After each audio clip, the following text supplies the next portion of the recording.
Hello everyone, এখন আমরা পড়ব ডাউন দি র্যাবিট হোল, লিখেছেন লুইস ক্যারল। এই গল্পটির উপর এটি প্রথম ভিডিও। চলো প্রথমে লেখক সম্বন্ধে একটু জেনে নিই। নাম লুইস ক্যারল, এটা পেন নেম।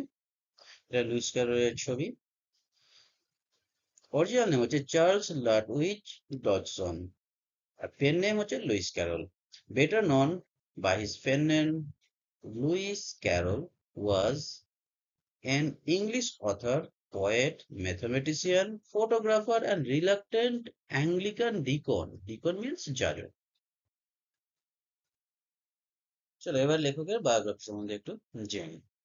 নাম হচ্ছে চার্লস লাটুইচ ডডসন, ডাক নাম বা পেন নেম লুইস ক্যারল। তিনি এই লুইস ক্যারল নামেই বেশি পরিচিত। তিনি জন্মগ্রহণ করেছিলেন 1832 খ্রিস্টাব্দের 27 জানুয়ারি চেশায়ারের ডার্সবারিতে, যেটা ইংল্যান্ডে অবস্থিত। তার বাবার নাম ছিল রেভারেন্ড চার্লস ডডসন। তিনি অ্যাংলিকান ক্লার্জিম্যান অর্থাৎ যাজক ছিলেন এবং পরে রিচমন্ডের আর্চ ডিকোনাতের প্রধান যাজকে পরিণত হয়েছিল। তার মায়ের নাম ছিল ফ্রান্সিস জেন লাটুইচ। তিনি একটি ভালো প্রসিদ্ধ ফ্যামিলি থেকে এসেছিলেন এবং তিনি জেন্টলনেস আর পিটি অর্থাৎ ভক্তি বা ধার্মিকতার জন্য তিনি প্রসিদ্ধ ছিলেন।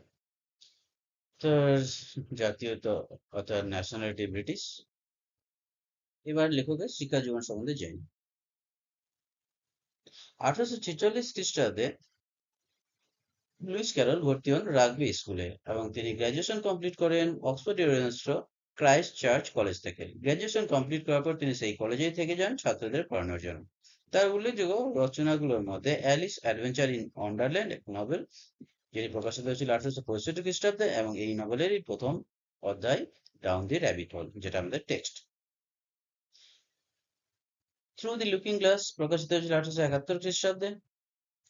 তারপরে N elementary treaties on determinants 1867 খ্রিস্টাব্দে প্রকাশিত হয়েছিল।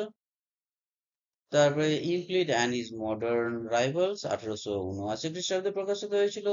কিউরিওসা ম্যাথমেটিকা 1888 খ্রিস্টাব্দে প্রকাশিত হয়েছিল। The hunting of the Shark 1876 খ্রিস্টাব্দে প্রকাশিত হয়েছিল। ইত্যাদি রচনাগুলি লুইস ক্যারলের খুব উল্লেখযোগ্য।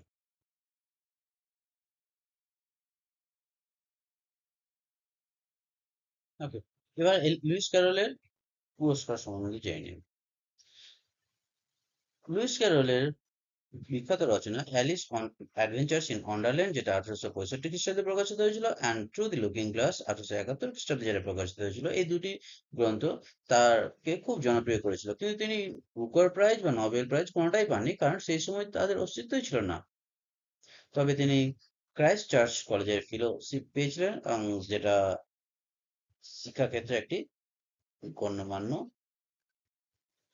সম্মান। আমাদের লেখক লুইস ক্যারল মারা যান 1898 খ্রিস্টাব্দের 14ই জানুয়ারি ইংল্যান্ডের সারের গিলফোর্ডে। লুইস ক্যারল সম্বন্ধে সংক্ষিপ্ত আলোচনা আমাদের এখানেই শেষ হলো। এর পরবর্তী ভিডিওতে আমরা টেক্সট সম্বন্ধে জানলাম।